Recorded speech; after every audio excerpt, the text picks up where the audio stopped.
When we look at our competitors, it can feel, especially as business owners, like they have all of the clients, they have all the money, they have the big team, they're doing all these things, but you don't always know the back end and the background of what is actually happening within the business. I recently had a conversation with someone who would be considered a direct competitor with my business. And I am well aware that our businesses, even though we have very similar offerings, are very different. We do things differently. Welcome to another episode of Listeners to Leads, where I'm helping podcasters launch and maintain a lead generating show. I'm your host, Alicia Galati, the CEO and head podcast strategist behind Galati Media, a full-service podcast management company. On this show, you'll hear my guests and I discuss everything it takes to launch a successful podcast and keep it running. If you're ready to get leads, land speaking gigs, and create deeper connections with your audience through your podcast, then this is the show for you. One of the things that I see so many people get wrong when they are launching a podcast is that they don't do the market research. You might be thinking, why in the world would I need to do market research about a podcast? And what does that even mean? How do I do it? What does it look like? I don't understand what you're saying. That's okay. We're going to talk through it today. I'm really excited about this episode because there are so many aspects of launching a podcast, and having launched 15 podcasts in the last year and a half with 3 more about to launch in the next month or so, we've done a lot in launching and understand the different nuances and things that kind of go into launching a podcast, which is why I talk very vehemently about not launching your podcast in 2 weeks. Don't do it. Please, please, please, please, please, for the love of Tom and Jerry, do not launch your podcast in 2 weeks. I want you to make sure that your podcast is super successful. I want you to set your podcast apart from your competition, especially if you're using your podcast to grow your business. You want to ensure that the content that you're creating, that the things that you're doing, and the way that you're showing up is going to be in alignment with what the market needs and the market wants, but it also is a way for you to show up differently than your competitors. But how are you going to know that if you don't do that initial market research? I understand that doing market research sometimes, especially if you're someone who struggles with imposter syndrome, can be really overwhelming and make you feel like, whoa, wait a minute. I don't know that I really want to even do this. I don't know how I'm going to show up as an expert because all these people are so much better than I am at this. First of all, take a deep breath. In your nose, out your mouth, take a deep breath. You can always hire someone to do this market research for you. If you want to hire a virtual assistant, you want to hire my team, we can book that into a strategy session. Just let me know. And I'm always happy to help with that stuff. So send me a DM if you're like, I want to do market research, but I'm not sure how to do it. Please help me. We can set you up. That's not a problem.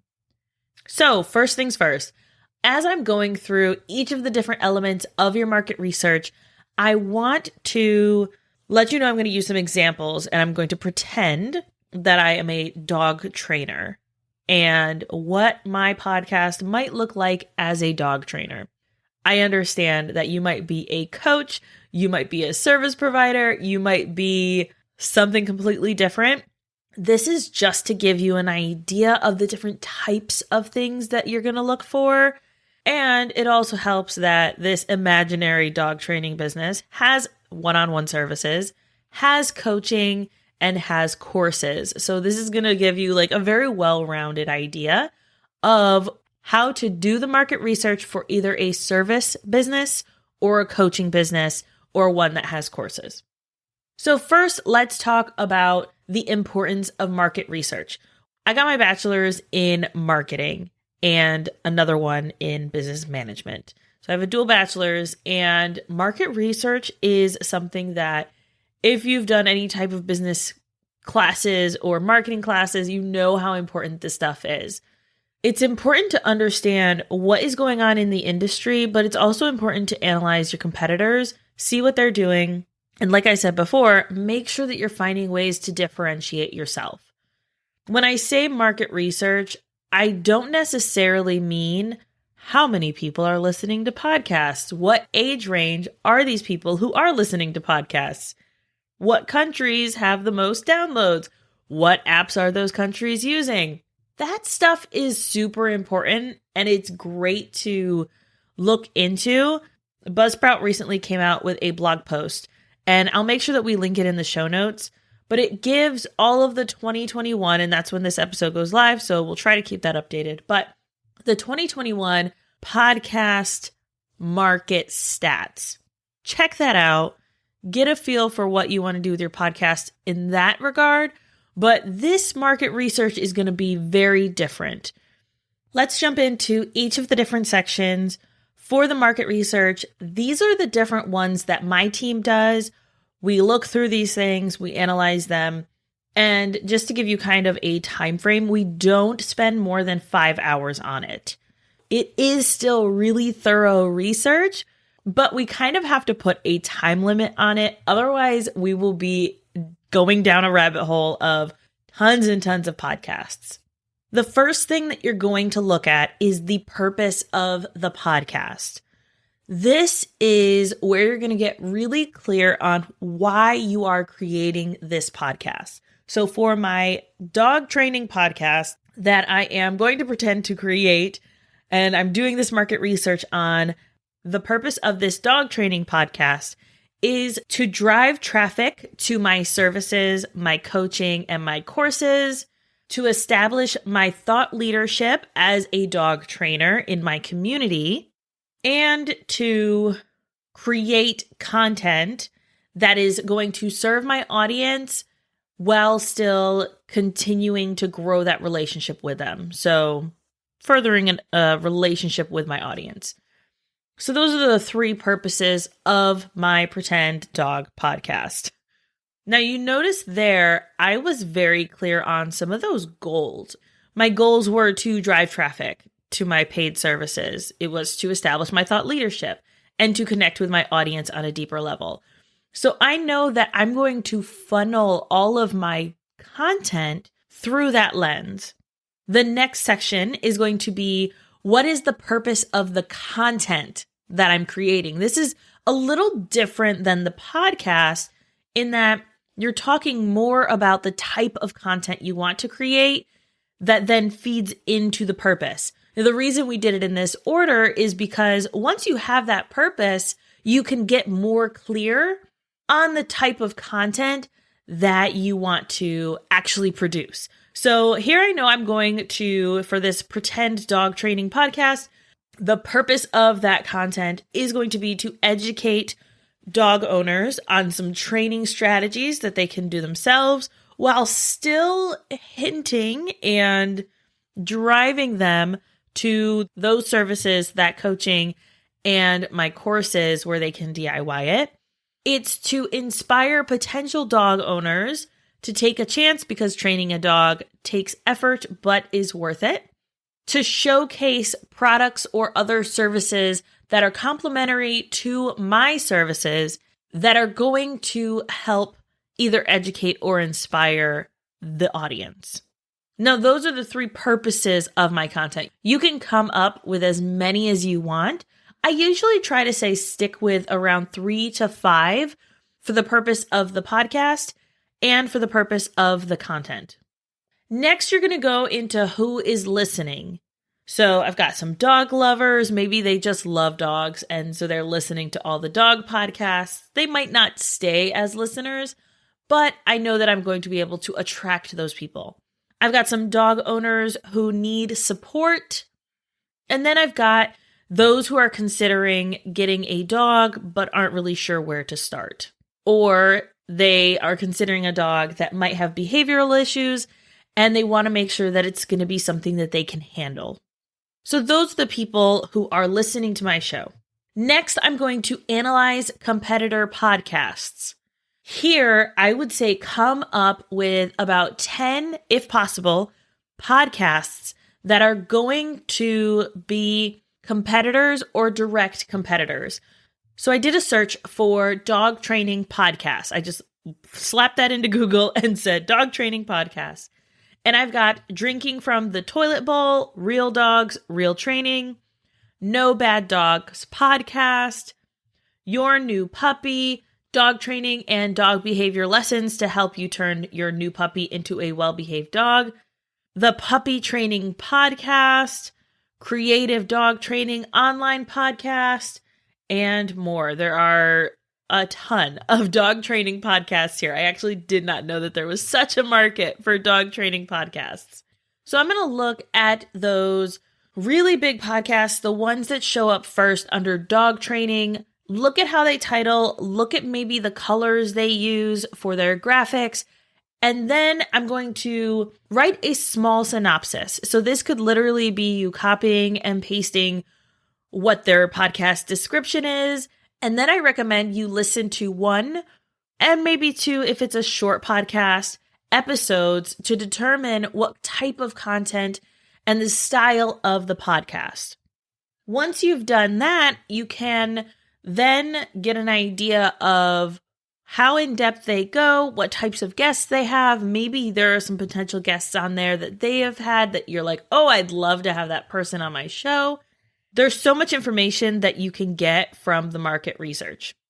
Once you've analyzed about 10 competitor podcasts, so you've written down their description, you've listened to one or two episodes of the podcast, and you've kind of gotten a baseline of the type of content they're creating and how you can maybe differentiate yourself, then you're going to break those competitors down to who are those direct competitors. So who are the people that are offering the dog training services, coaching, and courses?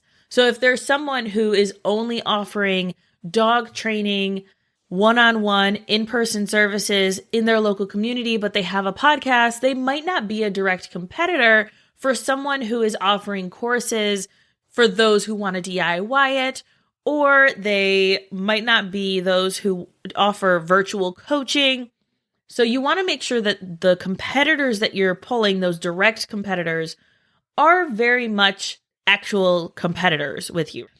I want to also note here, I want you to pull out what makes you different than this person. Because so often we can look at our competitors and think, there's no room for me. And we're going to go a little mindset here. So bear with me if mindset is not your jam. It's my jam, so we're just going to flow with this. When we look at our competitors, it can feel, especially as business owners, like they have all of the clients, they have all the money, they have the big team, they're doing all these things, but you don't always know the back end and the background of what is actually happening within the business. I recently had a conversation with someone who would be considered a direct competitor with my business. So she has a podcast management agency. She offers a few different services than I do. She offers some things that I absolutely will not ever offer, at least right now in this iteration of my business. And she's actually shifting her business to also help people create podcast management agencies. That's fantastic. I don't want to go that route. I don't want to go that direction. And I am well aware that our businesses, even though we have very similar offerings, are very different. We do things differently. I show up for my clients in a different way than she does. I launch podcasts in a different way than she does. Always know that just because someone has the same business model as you, just because someone is considered, quote unquote, a direct competitor, that does not mean that there is no room for you. Even if this person has hundreds of podcast episodes, they've been publishing and publishing and publishing, there is room, especially in the podcasting world and the podcasting space. Yes, there are tons of podcasts out there, but guess what? Most of them are not producing anymore, and people are always looking for new content and new podcasts to listen to. If you're a true crime fan, you know that you don't listen to just one true crime podcast. You probably listen to 5 or 6 different ones that are your favorite, and then you kind of splice some other ones in there as you find them and as you get intrigued by that podcast. There is room for you. So when you're analyzing these direct competitors, make sure that you pull out what makes you different. How can you show up different? How can you take a maybe aggressive stance against something that they say? When I started my business, I knew that I did not want to launch people's podcasts quickly. I knew that it took time. I knew that it took effort. I was also by myself doing it. I didn't have my team. I didn't have the amazing support that I have now. And as someone who was trying to DIY it and grow my business and still charge top dollar, I knew that I needed to be strategic in the way that I showed up and talked about launching a podcast. So you'll notice that I talk often about don't launch your podcast in 14 days. There are competitors, direct competitors who have podcast management agencies that have courses or products or services that are like, yes, launch your podcast in 2 weeks. And I'm like, no, don't do that, please. Here is why. So where can you show up different? How can you show up different? And maybe how can you show up in a very, I don't want to say combative, but in an aggressive stance against maybe what the rest of your industry is stating or standing behind. The next section is going to be, what is your podcast about? So here you're going to take the purpose of the podcast, the purpose of the content, who is listening, and your direct competitors and what's making you different. And you're going to come up with your podcast description. So this helps you in getting that description that makes sense, that's going to be good for search engine optimization. And you're going to say, all right, this is what my podcast is about. Alicia Galati, the host of the dog training podcast, and then I would maybe throw in some accolades or some certifications that I have, inspires dog owners to take their dog training to the next level. She does this by offering tips, tricks, and strategies around training either your new dog. So say my podcast, I've done my market research and I found that a lot of podcasts talk about puppies and how to train puppies. And so maybe I want to focus my podcast on training an older dog or training a new dog that is an adult dog or a young adult dog. So that's going to be my stance. That's going to be my spin on the content.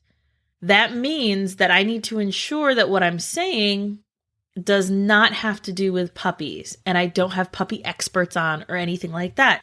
So as I'm saying what my podcast is about, I'm also maybe going to include, a phrase about you can't teach an old dog new tricks or something like that, and say, but we think you can because this is what we focus on, and training young adult and older dogs to help them live better lives, as well as give owners peace of mind or whatever, obviously I'm not a dog trainer. This is all hypothetical. Just trying to give you an idea of what this market research might look like for you. Then I'm going to go into some potential topics. So the potential topics are going to be what you saw competitors talking about. What are some of those topics that you can talk about as well? Obviously, you don't want to listen to their episode and quote them word for word, but it still gives you an idea of the type of content that your audience would potentially be interested in and how you can discuss this stuff with your audience. So list out those potential topics. Also throw in ones that you have been kind of ruminating on and some things that you want to talk about. Make sure that within those potential topics, they still align with the purpose of your podcast as well as with the purpose of the content. So that's why those ones were first. We're breaking down big picture stuff and then bringing it down to some very easy, actionable, okay, here is what the podcast is about. We're going to use that for our description, or we're going to tweak it to be our description. And then here's what the potential topics are. This is what it is. Here we go. That's going to make it very easy for you to clearly and effectively communicate your topic with your audience. So I'm going to run through these one more time. For your market research, you're going to go over the purpose of your podcast, the purpose of your podcast content, who is listening. You're going to analyze some competitor podcasts, keep it around 10, and then pull some direct competitors from that list. Then determine what makes you different. You're going to write out what your podcast is about, and then list out some potential podcast topics. That is the end of your market research. Now, as you can see from what we've kind of established here, you are now set to keep moving forward with your podcast. After we do this market research with our clients, we go right into recording the trailer and recording the outro and the intro because we already know what the show's about. We know how we're going to show up for the podcast. We know some of the topics we're going to be discussing. And so all we needed to do was that market research. And then it drives us into, okay, now let's start recording. Let's start taking action. Again, if you have any questions about market research or you are feeling overwhelmed and would love some support in this, shoot me a DM. I'm always happy to chat through things with you, brainstorm with you, or you can always offload it to our team via a strategy session.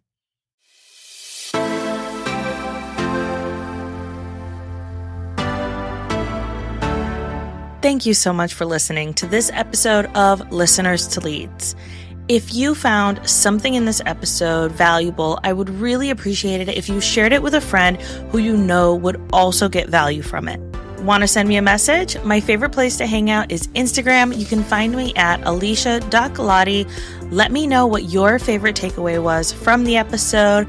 And don't forget, turning those listeners into leads is actually easy.